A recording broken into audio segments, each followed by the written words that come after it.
बिस्मिल्लाहिर्रहमानिर्रहीम। अस्सलाम वालेकुम। आप देख रहे हैं हालात। मैं हूँ सईद चौधरी।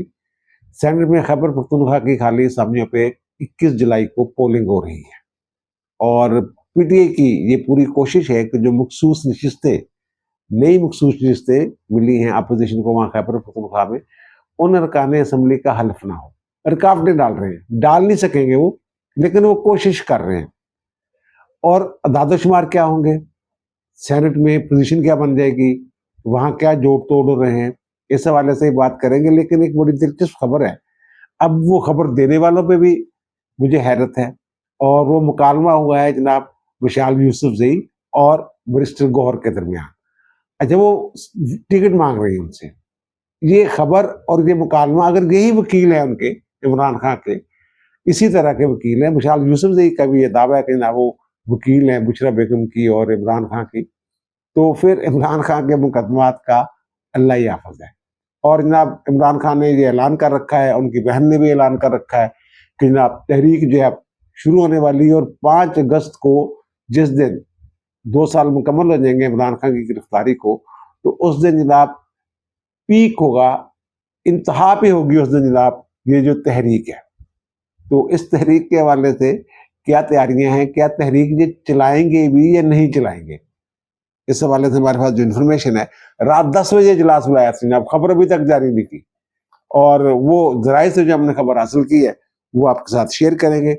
लेकिन इससे पहले एक और बड़ा मामला है कि लोग सवालात पूछ रहे हैं कि जनाब भारत जो है अभी तक उसका जो लबो लहजा है वो बड़ा तल्ख है पाकिस्तान के हवाले से, यानी चपेड़ा खाने के बाद भी वो आकड़ रहे हैं। और अभी उनके जो अजीत दोवल साहब है उन्होंने ये फरमाया कि जनाब कितने नुकसान है दिखाओ, दिखाओ कितने नुकसान है। और भाई 5 हत्यारे करके हैं, और क्या चाहिए आपको, हमारा शीशा भी नहीं टूटा। इस तरह की जीवो गरीब वो बातें कर रहे हैं। और फिर वो जो एक पाकिस्तान, बांग्लादेश और चीन के दरमियान इत्तेहाद बन रहा है, तो इस हवाले से उनके जो डिफेंस के चीफ हैं, तो उन्होंने भी ये कहा जनाब ये तो हमारे लिए बड़े, हमारे लिए ना बड़ा ये मिसाइल पैदा करेगा, हमारे इस्तेहकाम के लिए ये बहुत बड़ा खतरा है। इस तरह की बातें चाहते हैं वो कर रहे हैं। तो अब ये लोग ये पूछ रहे हैं कि क्या पाकिस्तान और भारत की जो ये जंगबंदी है ये खत्म होने वाली है, भारत दोबारा कोई ताले आजमाई कर सकता है, कोई हमला कर सकता है। इस हवाले से जो कोर कमांडर्स की मीटिंग हुई है उसमें इस मौजू पे मैं जराये से ये खबर दे रहा हूँ कि बड़ी तफसील के साथ बात हुई है।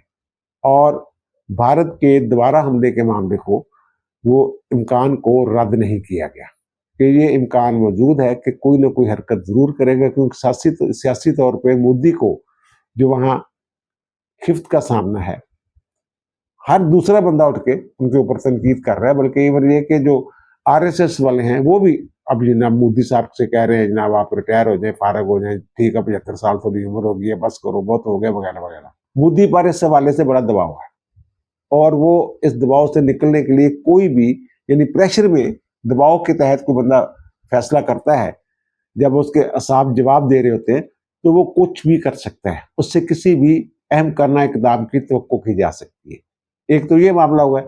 और दूसरा, इस हवाले से हमारी जो तैयारियां हैं वो पहले से ज्यादा, सुनने में आ रहा है कि वहां ये बताया गया कि जनाब इस मरतबा अगर कुछ होता है तो हमने जवाब जो है इसका, उससे जो पहले जवाब दिए उससे कहीं ज्यादा भरपूर, वो कहते हैं शीशा भी नहीं टूटा, वो कहते हैं शीशे टूटे भी दिखाने हैं हम इस दफा। और वहां ये खबरें ये भी हैं, ये अस्करी जराये से मैं खबर दे रहा हूँ कि जनाब पाकिस्तान का जो एयर डिफेंस सिस्टम है ना, इस हवाले से चीन के साथ कुछ मामला जो हैं, ये वहाँ कोई आला सतही वफद जो है वो गया हुआ है। और यानी कि जितनी जल्दी हो सकता है एयर डिफेंस सिस्टम को मजीद बेहतर बनाने के लिए, पहले तो हमने ये किया ना कि उनका एयर डिफेंस सिस्टम जो तबाह कर दिया था, लेकिन हमारा एयर डिफेंस सिस्टम जो था वो किस हद तक उनके हमले रोकने के लिए कारआमद था, ये एक अलग मौजू है। लेकिन ये है कि उनका हमने एयर डिफेंस सिस्टम जो है बिल्कुल मफलूज करके रख दिया, वो था फ्रीज कर दिया था, मुंजमद कर दिया था। और हमारे ड्रोन्स जो हैं वो दिल्ली के ऊपर आजादाना जनाब फिर रहे थे। अच्छा, बहरहाल अब पाकिस्तान ने एक और जो काम है, ये हमारे वज़ीर दिफा बार बार कह रहे हैं जनाब पाकिस्तान जो है ये जो चीन से J-35 तैयारे जो है वो नहीं खरीद रहा। इस तरह की खबरें आपने भी सुनी होगी। तो वो भाई साहब पता ये चला है कि एक तो ये सूरत हाल है कि कान जो तुर्की ने 5th जनरेशन तैयारा बनाया है, उस हवाले से शायद हमारा रुझान जो है उस तरफ है। लेकिन एक और अच्छी खबर मैं आपको दे रहा हूँ। अच्छी खबर यह है कि पाकिस्तान खुद जो है ना, ये 5th जनरेशन तैयारा जो है ये बनाने जा रहा है, 5th जनरेशन। अच्छा, अब उसमें जो ज़ाहिर है जो उसका जेट इंजन वगैरह है वो बड़ा मुश्किल काम होता है। तो उसके लिए खबर ये है कि जनाब पाकिस्तान और चीन के दरमियान ये मामला तय पा गए हैं कि जनाब चीन जो है जेट इंजन की तैयारी के लिए, 5th जनरेशन तैयारे के जेट इंजन की तैयारी के लिए वो जनाब हमें टेक्नोलॉजी जो है वो चीन फराहम करेगा। यानी वो जो तैयारा हम बनाएंगे वो चीनी टेक्नोलॉजी की मदद से बनाया जाएगा। और जो हमारा जो 5th जनरेशन तैयारा बनाने का तजर्बा तो मौजूद है कान में, जब कान तुर्की वाला जो तैयारा है तो उसकी तैयारी में, बल्कि उन्होंने एयर शो में ये बात भी की, फ्रांस वाले एयर शो में, कि ना पाकिस्तान की मदद से ये तैयारा बनाया गया है। जब उसकी मार्केटिंग कर रहे थे वो तो वो हमारे एरोनॉटिकल इंजीनियर वहाँ गए थे, मौजूद थे, और उस तैयारे की वो तकमील में उनका जो किरदार है वो चीन खुद उसका एतराफ़ कर रहा है। तो बहरहाल ये जो अच्छी बात मैं बता रहा हूँ कि जनाब ये जो पाकिस्तान जो है ये खुद 5th जनरेशन जो तैयारा है वो बनाने जा रहा है। वो जो प्रोजेक्ट है अज़म, उस प्रोजेक्ट के तहत जनाब ये जो है ये तैयारा जो है ये बनाया जाएगा। और फिर दूसरी जो कोर कमांडर मीटिंग में बात हुई थी, यही जो प्रॉक्सीज के जरिए अब जंग लड़ेगा पाकिस्तान, भारत जो है उसकी एक तरफ हमने कमर तोड़ दी है और वो पाकिस्तान की तरफ मुंह करते हुए 1000 मरतबा सोचेगा। लेकिन फिर भी मैंने अर्ज किया कि ये वो कहते हैं खारिज मुमकान नहीं, हमें अपनी तैयारी पूरी रखनी है और इनकी तैयारी पूरी है। और दूसरी फिर वो होता है ना, वो इंटेलिजेंस रिपोर्ट्स वगैरह, ये वो मूवमेंट, ये वो हर चीज़ पे नजर है इनकी। और दूसरा वहाँ ये कहा गया था जनाब ये अपनी प्रैक्टिस जो है फितनल हिंदुस्तान और फितनल खारिज जो है उसके जरिए ये वारदातें करेंगे। और वो वारदात पड़ गई, और वारदात जो पड़ी है आपको पता है कि जो जोब में 9 मुसाफिर जो हैं बस से निकाल के उनको जनाब शनाख्त करके जनाब इनका ताल्लुक पंजाब से है तो उनको शहीद कर दिया गया। ये उन्हीं दहशत गर्दों की कार्रवाई है जो पहले करते रहे। और इनके बारे में हमारे वजीर दफा ने कहा था जनाब एक थानेदार भी मारा, थानेदार कितने है भाई जान, वो ले आओ ना थानेदार। और जेडे बयानात ने आंदे रहते ने रोज ही कि जनाब इनको ये कमर तोड़ देंगे, ये कर देंगे, वो कर देंगे। पहले जो प्लान किया था कि जनाब इनको बाहर निकलने नहीं देना, इनकी पनाहगाहों में घुस के इनको मारना है ड्रोन्स के जरिए, वो प्लान कहाँ गया? मुझे तो हैरत होती है। बहरहाल जोब में जो लोग शहीद हुए जोब वाले वाक़े में, उसमें 2 नौजवान थे दुनियापुर के, तो उनके वालिद साहब का इंतकाल हो गया था। तो जनाब वो जनाजे में शिरकत के लिए आ रहे थे तो रास्ते में जनाब वो भी जो है वो शहीद कर दिए गए, समान तूर और जाबर तूर। अच्छा, अब ये देखें जो माएँ हैं शहीदों की, उनका क्या? इंडिया में आपने वो देखा होगा जब वो लाशें वहाँ गई थी तो एक माँ कैसे तड़प रही थी, रो रही थी। और यहाँ जो हमारी माँ हैं कैसे वो अज़म के साथ वो खड़ी होती हैं और फिर बताती हैं और फख्र कर रही होती हैं। अब ये एक वीडियो आपने देखी होगी कि शहनाज नाम की एक खातून है जो फख्र का इजहार कर रही है। वो कहती है कि जनाब हम इंडिया से आए थे शहीद होकर 1947 में, पूरा खानदान शहीद हो गया था, हम 3 बच्चे थे, मैं बच्ची थी, मेरा नाम शहनाज है, मेरा एक भाई बचा था और मेरा एक कज़न जो है ये बचे थे। अब वो कहती है जनाब अच्छा, अब जो शहनाज है उनके शोहर जो है उनकी मैयत भी पड़ी है, 2 बेटों की मैयत जो है वो भी पड़ी हुई है। अब वो जो है पाकिस्तान के तराने गा रही है। ये वो क्या कह रही है जरा सुनिए जरा प्लीज आप भी। पाकिस्तान ऊंची तेरी शान, जाबर उस्मान की जान, तेरे पे कुर्बान। आप ही बताएं जहां शोहदा की माएँ ऐसे जज्बात रखती हों उस कौम को कैसे शिकस्त दी जा सकती है? बहरहाल अल्लाह उनकी जो शहादत है वो कबूल करे, ज़रिक़ रहमत करे उन्हें। और दूसरी खबर ये है कि जो मैंने कहा कि जनाब वो सेनेट के इलेक्शन होने वाले हैं खैबर पख्तूनख्वा में, और वहाँ की जो ज़ाहिर है हुकूमत है वो कोशिश कर रही है। ये मामला ये हुआ था कि जितने भी 77 के करीब जो अज़ाफ़ी मखसूस नशिस्तें थी वो जब उनका नोटिफिकेशन जारी हुआ था तो बाकी तो सारी असम्बलियों में वो उनका जो है वो जो मखसूस नशिस्तें थी उनका जना हल्फ हो गया था उन लोगों का जो कामयाब करार दिए गए थे। लेकिन खैबर पख्तूनख्वा में उन्होंने अजलास ही नहीं बुला रहे थे। और फिर जजमेंट आ गई वो मखसूस रिश्तों वाली, मंसूर अली शाह साहब वाली। तो उसके बाद ना बिल्कुल ही मामला जो है वो ठप हो गया। लेकिन बाद में जब वो नज़रसानी में वो दरखास्तें जो हैं वो नज़रसानी की दरखास्तें मंजूर होती हैं और ये मखसूस रिश्तों वाला जो फैसला था मंसूर अली शाह साहब वाला कलदम होता है, तो फिर वो दोबारा नोटिफिकेशन होता है। बाकी तो लोग जो थे वो तो मखसूस रिश्तों वाले हल उठा के अपने अपनी असम्बलियों की कार्रवाइयों में शामिल हो गए हुए हैं। खैबर पख्तूनख्वा के स्पीकर जो हैं वो इजलास नहीं बुला रहे थे। कानून के मुताबिक इजलास में जो सबसे पहला एजेंडे पे चीज होती है वो यही होती है कि जो नए अरकान हैं उनसे हल्फ लेना होता है। तो इस कानूनी तकादे से बचने के लिए वो इजलास नहीं बुला रहे थे। और इसी दौरान जब सेनेट के इलेक्शन आ गए थे तो वो जनाब उन्होंने जो चीफ इलेक्शन कमीशन के हल्फ नहीं लिया जा रहा था, वो 25 के करीब नए लोग आने थे तो बड़ा फर्क पड़ना था, तो उन्होंने वो जो पोलिंग थी वो पोस्टपोन कर दी थी। कागजात नामजदगी मंजूर हो चुके हो गए, अब 21 जुलाई को सिर्फ पोलिंग होनी है। ये मैं जोर दे के बात कर रहा हूँ। तो वो जनाब अब फिर नहीं, वो यही बात हो रही है जो अपोजिशन लीडर है उन्होंने दरखास्त दी उनको कि जनाब 21 तारीख को तो पोलिंग का दिन मुकर्रर किया हुआ उन्होंने, और ये जो लोग हैं अगर हल्फ नहीं उठाएंगे ये तो वोट ही नहीं डाल सकेंगे।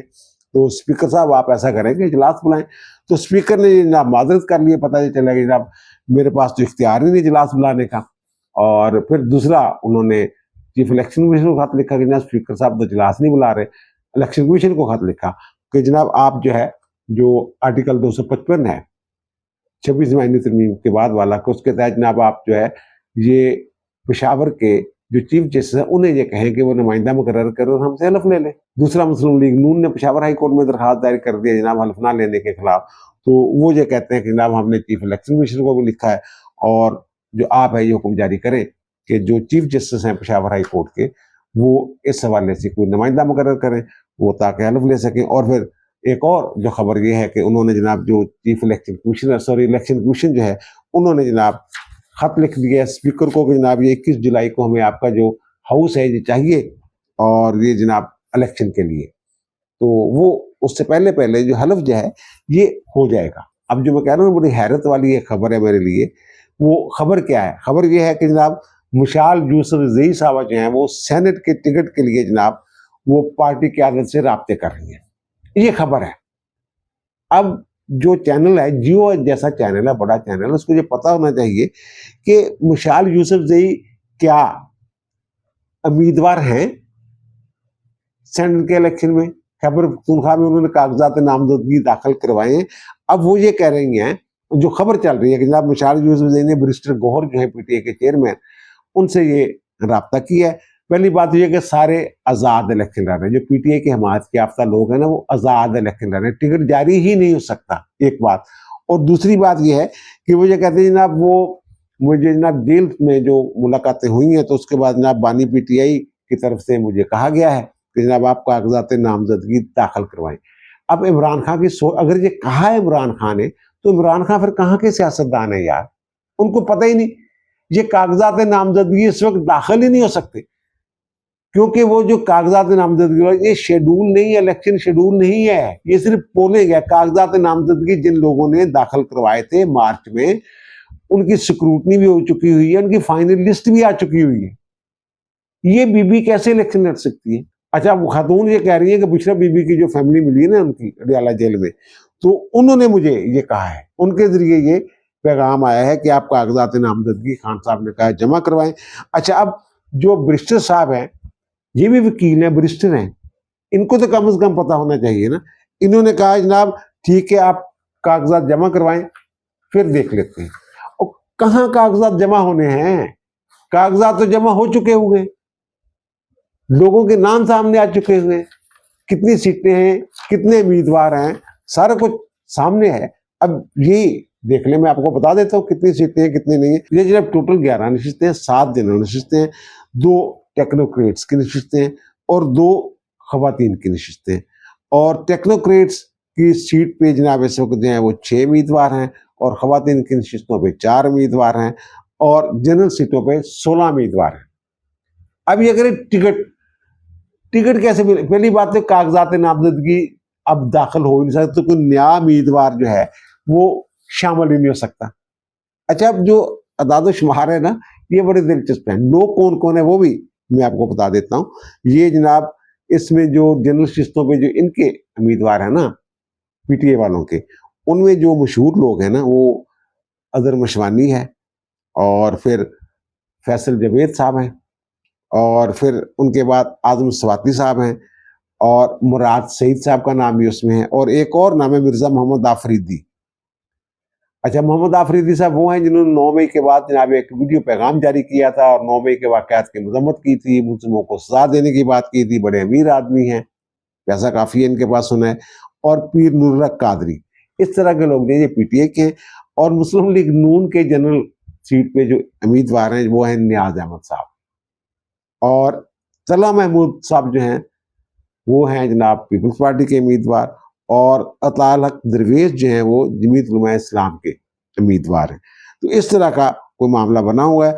और टेक्नोक्रेट्स की सीट पे जो है आजम स्वाति साहब ने वहाँ भी दाखिल करवाए हुए अपने कागजात, और नूरुल हक कादरी ने भी करवाए हुए हैं वहाँ पे।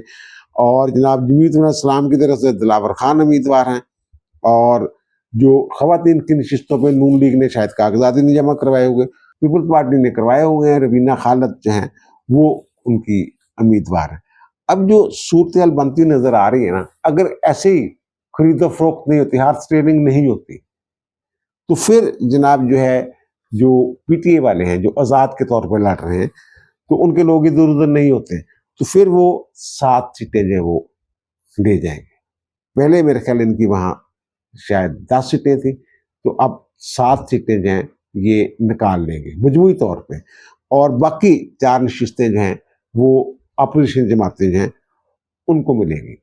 तो उसमें जो मुझे लग रहा है, उसमें ये लग रहा है कि जनाब एक पीपल्स पार्टी ले जाएगी, एक जो ले जाएगी वो मुस्लिम लीग नून ले जाएगी, और 2 नशिस्तें जो हैं वो जमीयत उलमा इस्लाम जो है उनके हिस्से में आ सकती है। 96 सीटें हैं और 13 सीटें खाली हैं, वो बाकी 2 और हैं। लेकिन जो खैबर पख्तूनख्वा की नशिस्तें हैं वो 11 नशिस्तें, जिन पर 21 तारीख को जो है वो इलेक्शन जो है, सॉरी पोलिंग है, इलेक्शन नहीं, पोलिंग हो रही है। इलेक्शन में तो सारे मराहल आते हैं ना, कागजात नामजदगी, उनकी स्क्रूटनी, सारा कुछ जो उसमें शामिल होता है।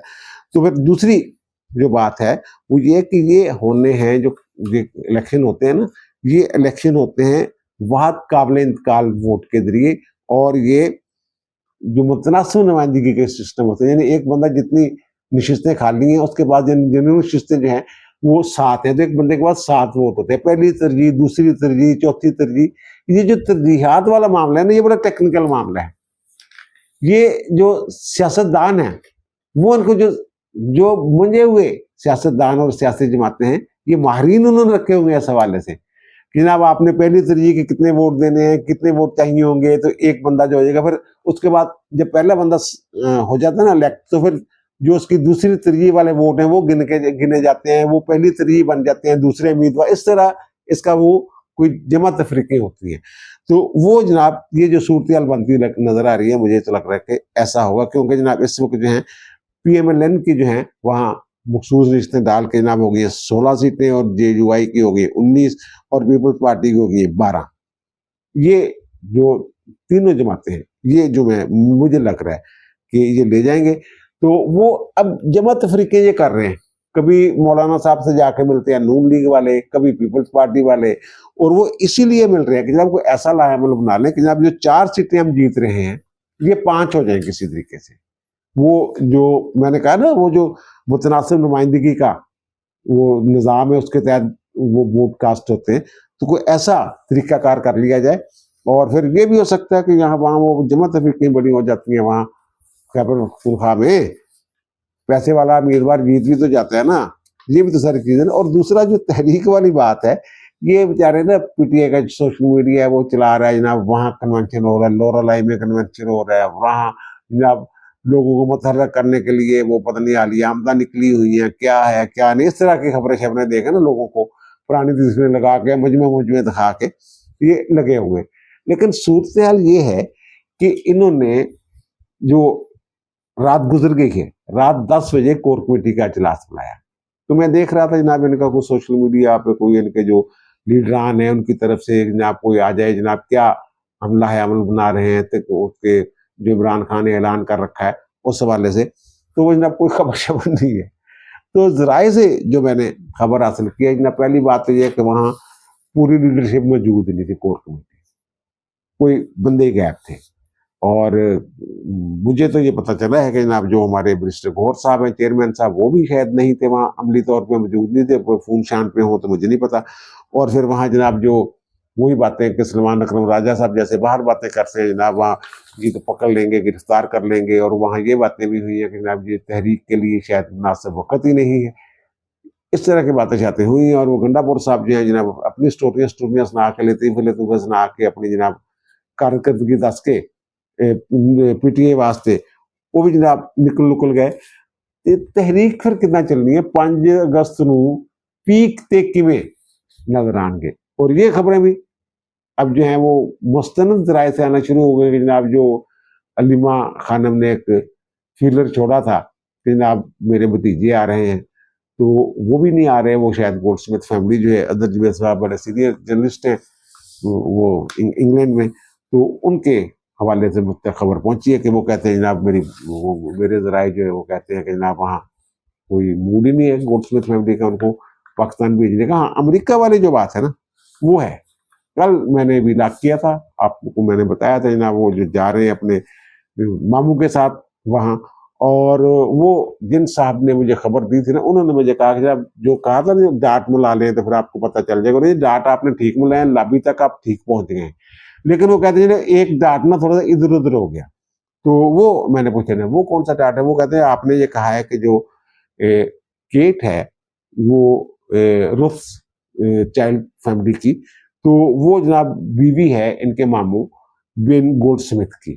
तो वो कहते हैं कि नहीं, वो उनमें अलहदगी हो चुकी है, 2013 में अलहदगी हो गई थी, 12 उनके 3 बच्चे हैं।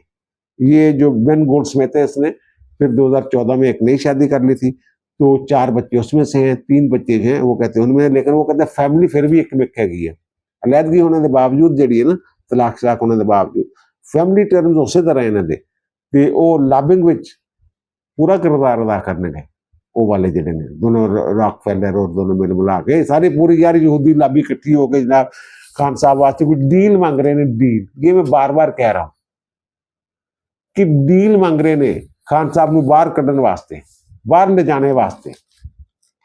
ये मैं तुम दस रहे। अब दीजिए मुझे इजाजत, दोबारा मुलाकात होगी नए इलाके के साथ। अल्लाह ताला आप पर, मुझ पर, हम सब पर मेहरबान रहे। अल्लाह हाफिज।